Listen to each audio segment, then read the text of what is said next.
De antemano quiero agradecerle al pastor Domínguez porque el domingo dio una excelente introducción para el capítulo 11, no el día miércoles, no el domingo, el miércoles dio una excelente introducción.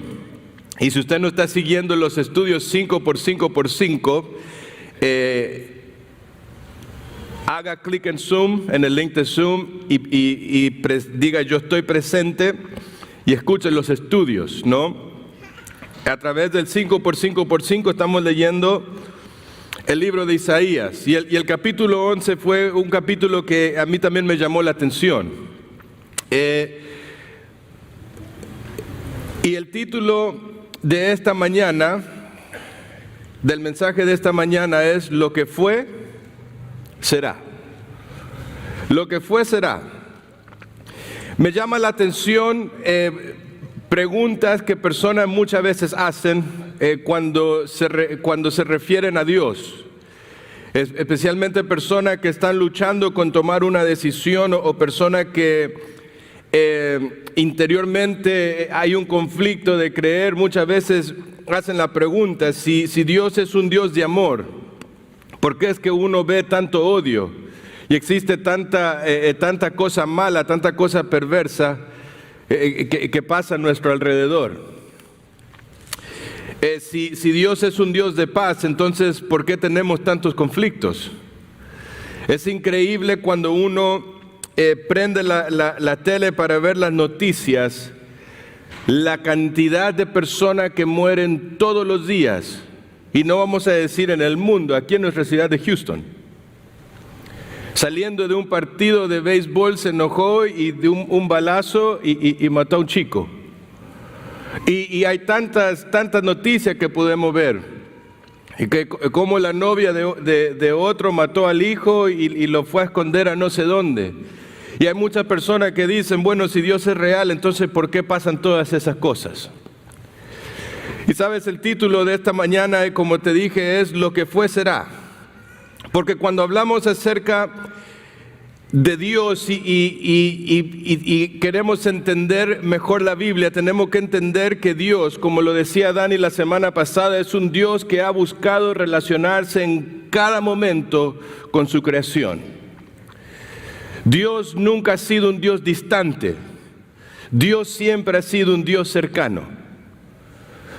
Y cuando uno va a la Biblia, la Biblia la puede ir dividiendo, digamos, en etapas, que lo podemos llamar diferentes comienzos o diferentes dispensaciones, donde Dios a través del tiempo se ha querido revelar a sí mismo con el hombre y darle también responsabilidad al hombre para que le pueda conocer de una manera más íntima.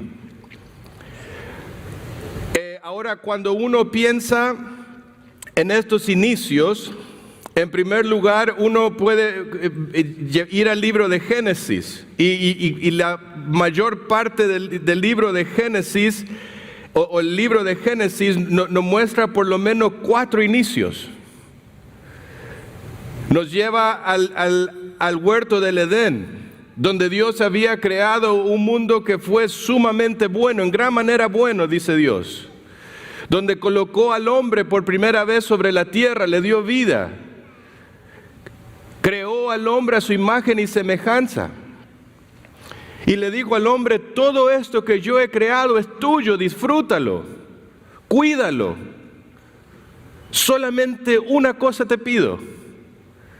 De este fruto no comas, es mío. Pero todo lo demás que tú tienes es tuyo, porque el día que tú comas de este fruto, vas a morir. ¿Y sabe el ser humano lo que hizo? Adán y Eva en el huerto del Edén decidieron desafiar la autoridad de Dios. Que uno puede decir que el diablo les indujo, los tentó, lo que sea, sí, pero ellos tomaron la decisión de tomar y comer. ¿Y cuál fue el resultado? Adán y Eva fueron expulsados del huerto. Y se tuvieron que matar animales inocentes para cubrir la vergüenza de sus actos. Después comenzó, y esta es la etapa de la inocencia. Después, cuando salieron del huerto, es de la conciencia. El hombre era consciente de sus actos y eran malos. Y esta generación creció un hermano mató al otro hermano y comenzamos a ver a través de la Biblia cómo el hombre fue de mal en peor. Pero se levanta un hombre, o Dios levanta un hombre que se llama Noé. Y el corazón de Dios dice que se había entristecido de gran manera por ver aquello que Él había creado como bueno y cómo se había pervertido en tan poco tiempo. Y Dios a través de Noé dio mucho tiempo para que Noé pudiera predicar y para que Noé le pudiera avisar al pueblo: va a haber un diluvio, van a morir, el que quiera ser salvo entra al arca. Pero ¿sabe qué hizo el hombre? Aunque todos tuvieron la oportunidad, solamente 8 seres humanos entraron al arca: Noé, sus hijos y sus esposas. Pasa el diluvio y Dios nuevamente habla al hombre y le dice al hombre: hay que desparramarse por toda la tierra, vayan y llenen toda la tierra. Dios colocó un pacto con Noé y le dice: Noé, nunca más voy a destruir la tierra con agua. Y el arco iris que se ve por los cielos, la promesa y el pacto de Dios. Pero nuevamente el ser humano, ¿qué hizo? En vez de esparcirse, dijo: vamos a hacer una torre que llegue de la tierra al cielo. Y ahí Dios nuevamente colocó su juicio y desparramó, confundió, porque el hombre nuevamente quiso darle la espalda a Dios. Y es aquí donde después Dios llama a un hombre, el inicio de la promesa, llama a Abraham. Y le dice a Abraham: sígueme, deja todo lo que tú tienes y sígueme, porque de ti haré una gran nación. Algo que parecía sumamente imposible, porque la mujer era estéril, no podía tener hijos. Abraham era ya viejo, pero sin embargo Dios cumplió su promesa. Y ahí eso nos lleva al final del libro de Génesis, donde vemos que después el pueblo de Israel quedó cautivo, quedó esclavo en Egipto. Pero después Dios tiene otro inicio y levanta a Moisés. El faraón había dicho: todo recién nacido varón tiene que morir. Pero Dios en su gracia, Dios en su cuidado preservó la vida de Moisés. Y Moisés fue aquel hombre que Dios levantó para ser redentor del pueblo y sacarlo de esa esclavitud. Y ahí es donde se va el resto del Antiguo Testamento. Cómo el pueblo no quiso escuchar la voz de Dios. Pero aún en todo este episodio, Dios levantó después a un rey que llamó David. Y Dios a este rey le hizo una promesa y le dijo: de tu simiente y tu reino será eterno. Y uno de repente ve el pueblo de Israel y uno puede decir: Dios lo prometió, pero no veo un país que sea fuerte, no veo una nación que tenga un rey que sea eterno, y todo está mal. ¿Es culpa de Dios?, pregunto yo. Porque sabes, en todos estos inicios que hemos leído, Dios ha sido claro con las instrucciones que ha dado al hombre. Y Dios le ha dado al hombre la tarea de poder obedecer y seguir lo que Él ha dicho. Pero sin embargo el hombre ha tenido la tendencia de desafiar la autoridad. Y sabes, cuando hablamos acerca de desafiar la autoridad, si tienes hijos entiendes lo que estoy hablando. Porque aún desde pequeños los niños chiquitos comienzan a desafiar la autoridad del padre. Y la primer palabra que usan es no. ¿Y qué es lo que hace el padre? Ay, pobrecito porque no entiende. Pobrecito porque está chiquito y no entiende. Querido hermano, si su hijo puede aprender a caminar, entiende lo que está bien y lo que está mal. Pero es nuestra naturaleza. Si somos personas que trabajamos, muchas veces desafiamos la autoridad de nuestro jefe. Y buscamos las razones de por qué es mejor no hacer como dice, que sí hacer y entender por qué lo está diciendo. Y saben, nuestra naturaleza con Dios es de la misma manera. Porque la tendencia del ser humano es siempre culpar al otro. La tendencia del ser humano es mostrar las razones de por qué no soy culpable o por qué no soy responsable de lo que hago. Muchas veces cuando hablamos acerca de la persona que está luchando con cierta cosa, ¿qué es lo que decimos? No, es que el padre fue así, o es que la madre fue así. Pero sabes, ante Dios, cada uno es responsable por sí mismo. Yo doy gracias a Dios que yo no tengo que dar cuenta por mis padres. Pero así como yo no tengo que dar cuenta por ellos, yo no puedo tampoco colocarle la culpa a ellos de por qué soy como soy. Y muchas veces nosotros a Dios le echamos la culpa de cosas que Él no tiene culpa. Y muchas veces aún, aunque en palabra no lo decimos, en actitud, queremos culpar a Dios por ser injusto. Pero sabe que cuando uno comienza a entrar más profundamente a la palabra de Dios, uno se da cuenta de que cuando la Biblia habla acerca de Cristo, como se presentaba la semana pasada, es un Dios santísimo. Y cuando hablamos acerca de un Dios santísimo, es alguien que hace las cosas de la manera correcta, en el tiempo correcto y con el resultado correcto siempre. Que la intención del corazón de Dios es siempre correcto y siempre para bien. Cuando uno va, por ejemplo, a Isaías capítulo 9, y uno comienza a leer del versículo 2 en adelante, dice así la palabra de Dios: el pueblo que andaba en tinieblas vio gran luz, y los que moraban en la tierra de sombra de muerte, dice, luz resplandeció sobre ellos. Multiplicaste la gente y aumentaste la alegría. Se alegrarán delante de ti como se alegran en la siega, como se gozan cuando reparten despojos. Y dice, porque tú quebraste su pesado yugo y la vara de su hombro y el cetro de su opresor como el día de Madián. Porque todo calzado que lleva el guerrero en el tumulto de la batalla y todo manto revolcado en sangre serán quemados, pasto del fuego. ¿Por qué? Dice el versículo 6, porque un niño nos es nacido, hijo nos es dado, y el principado sobre su hombro, y se llamará su nombre admirable, consejero, Dios fuerte, Padre eterno, príncipe de paz. Y dice, y lo dilatado de su imperio y la paz no tendrán límite sobre el trono de David y sobre su reino, disponiéndolo y confirmándolo en juicio y en justicia desde ahora y para siempre. Y la firma que tiene aquí dice, el celo de Jehová de los ejércitos hará esto. Y cuando uno va solamente en esta lista, y cuando habla acerca del Mesías que había de venir, de Cristo, lo llama luz.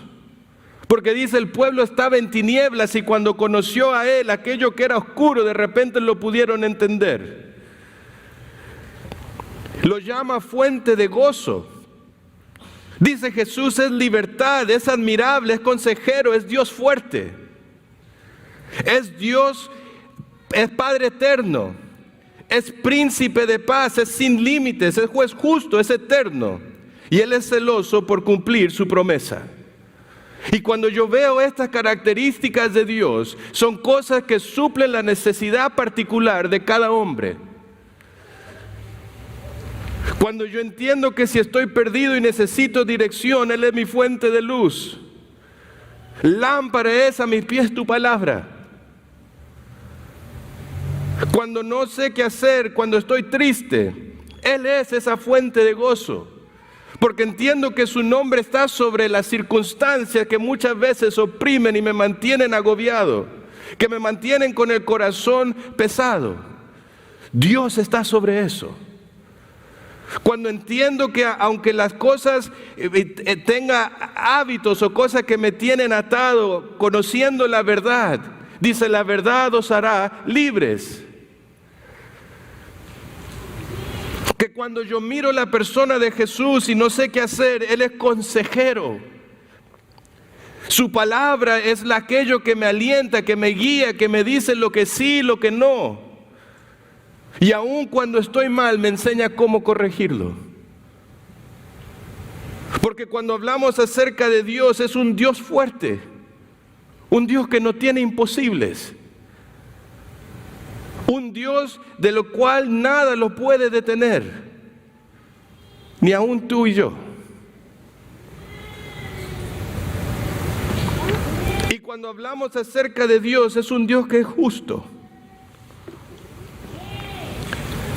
¿Saben? Muchas veces cuando nosotros hablamos acerca de la política, y la política está patas para arriba en este país y en muchos otros países, porque la política es algo asqueroso, porque es algo donde el hombre está buscando su beneficio. Pero sin embargo, cuando hablamos acerca de Dios, Dios prometió un reino. Y Dios prometió un reino donde Él es el que iba a gobernar. Y cuando vamos al capítulo 11, fíjate lo que la palabra de Dios dice aquí. Isaías capítulo 11 dice, saldrá una vara del tronco de Isaí, y un vástago retoñará de sus raíces, y reposará sobre él el espíritu de Jehová, espíritu de sabiduría, de inteligencia, espíritu de consejo y de poder, espíritu de conocimiento y de temor de Jehová. Y le hará entender diligentemente el temor de Jehová. Y fíjate lo que dice, no juzgará según la vista de sus ojos, ni arguirá por lo que oigan sus oídos, sino que juzgará con justicia a los pobres y arguirá con equidad por los mansos de la tierra, y herirá la tierra con la vara de su boca, y con el espíritu de sus labios matará al impío. Y sabe, cuando uno comienza a ver los principios, después del Antiguo Testamento llegó el principio de la gracia, donde el mundo pudo ver cómo aquel Dios se hacía hombre, cómo lo prometía en el capítulo 9 de Isaías, que la Virgen daría a luz un hijo, y cómo Jesús a través de María vino a esta tierra, y cómo Él cumplió su propósito en la tierra hasta llegar a la cruz. Y Él entregó su propia vida por ti y por mí. ¿Sabes? Eso es la gracia. Porque el hombre no tenía, o Dios no tenía la necesidad de poder decir el hombre es perdonado, porque el hombre conscientemente hizo el mal. Nadie hace las cosas mal por coincidencia. Todos nuestros actos, sean buenos o malos, son premeditados. Porque antes de la acción está el pensamiento. Y el pensamiento llena el corazón, y cuando llena el corazón sale en acción. Pero aún así Dios dice que Dios muestra su amor para con nosotros en que siendo aún pecadores, Cristo murió. Y sabe, cuando vamos a la Escritura, está el Dios que vino a este mundo, y me encanta un pasaje en Hebreos capítulo 9. Me gusta porque fíjate lo que dice, porque da una advertencia también para nosotros. Hebreos capítulo 9, versículos 27 y 28 dice así: de la manera que está establecido para los hombres que mueran una sola vez y después de esto el juicio. Así también Cristo fue ofrecido una sola vez para llevar los pecados de muchos.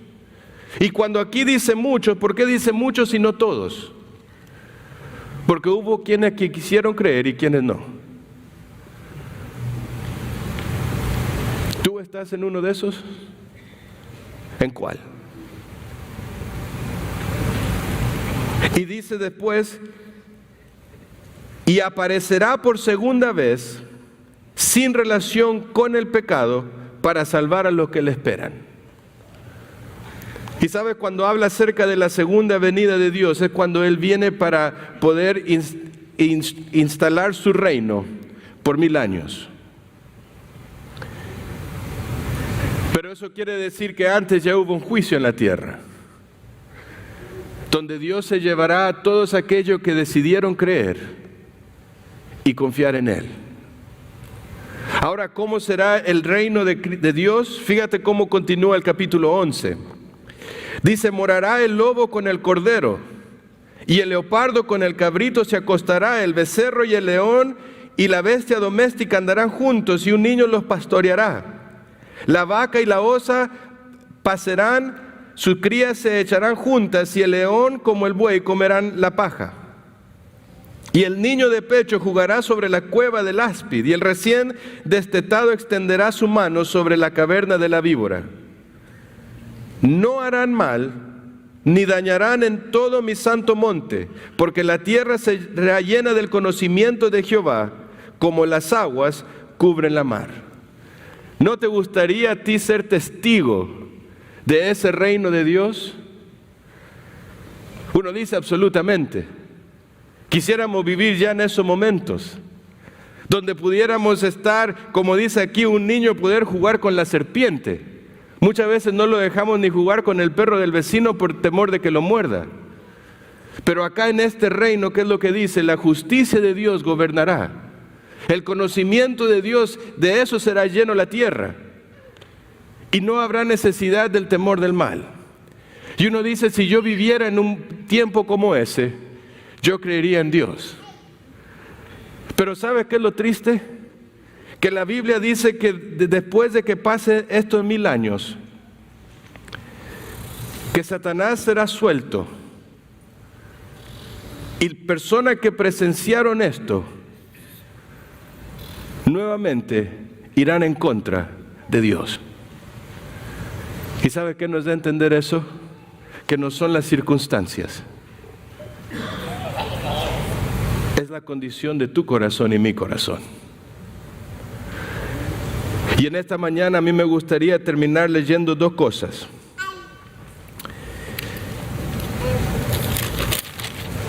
La semana pasada leíamos en Isaías 6, que cuando Isaías entendía con quién hablaba, dice que él, ay de mí, dice que soy hombre muerto, porque yo, hombre pecador, he estado ¿qué? En la presencia de un Dios santo. Y sabe que cuando uno va, por ejemplo, al capítulo 1 de Apocalipsis y se ve el reflejo de Jesús, dice así nuevamente, y estaba en el Espíritu en el día del Señor, y oí detrás de mí una gran voz como de trompeta que decía, yo soy el Alfa y el Omega, el primero y el último. Escribe en un libro lo que ves y envíalo a las 7 iglesias. Y el versículo 12 dice, y me volví para ver la voz del que hablaba conmigo. Y vuelto vi 7 candeleros de oro, y en medio de los 7 candeleros a uno semejante al Hijo del Hombre, vestido en una ropa que llegaba hasta los pies, y ceñido por el pecho con un cinto de oro. Su cabeza y sus cabellos eran blancos, como blanca lana, como nieve. Sus ojos como llama de fuego. Sus pies semejante al bronce bruñido, y su voz como estruendo de muchas aguas. Tenía en su diestra 7 estrellas y de su boca salía una espada aguda de 2 filos. Y su rostro era como el sol cuando resplandece en su fuerza. Sabes, aquí nos habla acerca de alguien que ve hasta lo más profundo del corazón. De alguien que cuando habla palabras que puede condenar o palabras que pueden dar vida. Habla de alguien que tiene la autoridad sobre toda cosa. Y ese alguien es Jesús. Aquel que hasta hoy está dando oportunidad para que tú y para que yo podamos tomar la decisión de cómo le reconoceremos. Juan, cuando vio esto, dice, cuando le vi caí como muerto a sus pies. ¿Y sabes qué lindo cuando dice, y él puso su diestra sobre mí diciendo, no temas? Qué hermoso cuadro. Porque ese es el cuadro de la gracia de Dios. Una persona pecadora que reconoció la autoridad del soberano, del único Dios fuerte. Y Dios extiende su mano y dice, no temas, yo estoy contigo, tú eres mío. Pero ¿sabe qué triste es que aún conociendo esto,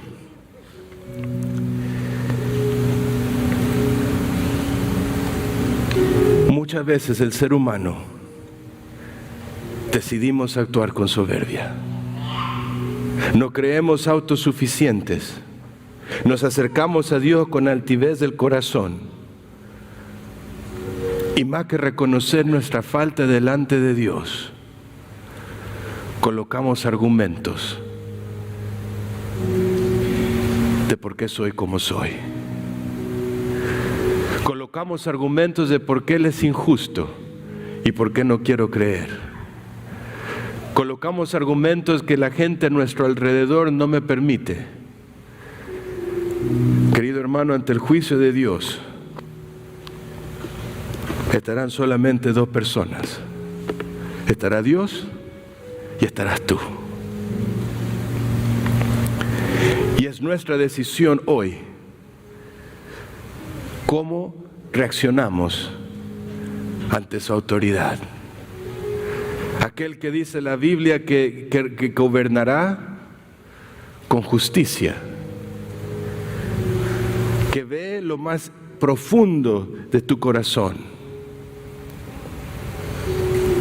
que de su palabra, de su boca, sale verdad, porque Él es la verdad, Él es el camino y Él es la vida. Y sabes, en esta tarde a mí me gustaría que tú pudieras inclinar tu cabeza,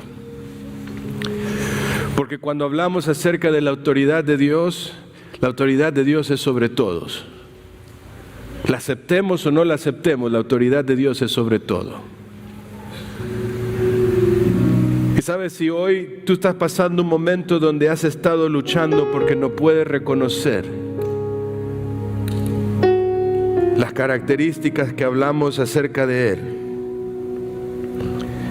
de cómo Él es la luz, fuente de gozo, libertad, que Él es admirable, consejero, Dios fuerte, Padre eterno, príncipe de paz. Y tú dices, en mi vida tengo lo opuesto. ¿Por qué no aceptamos la invitación del primer capítulo de Isaías, donde dice Dios, vengámonos y pongámonos a cuentas? Hagamos borrón y cuenta nueva. Si solamente crees en mí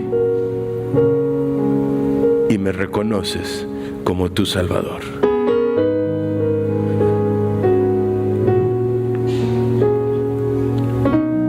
O puede ser que nosotros tengamos a Cristo como Salvador,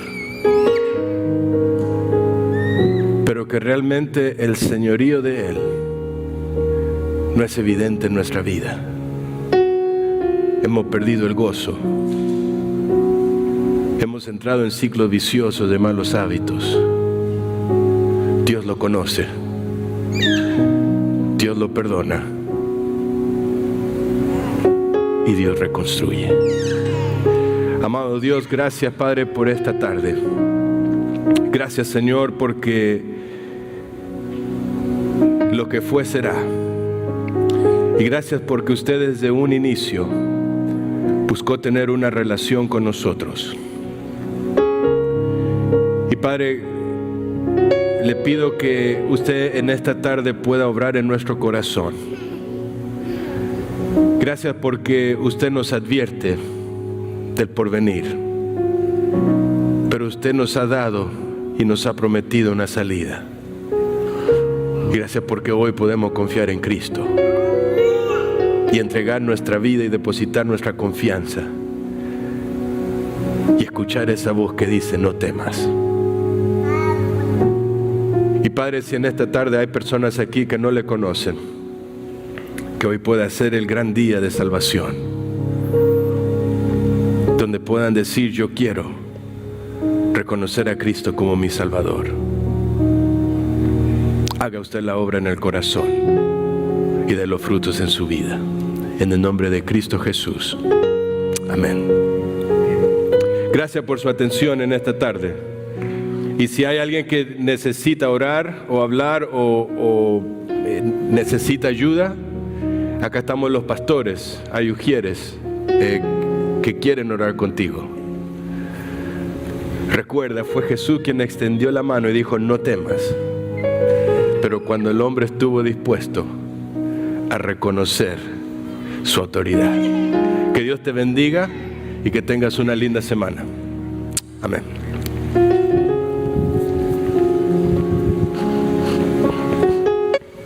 So then I said to him, "You ought to customize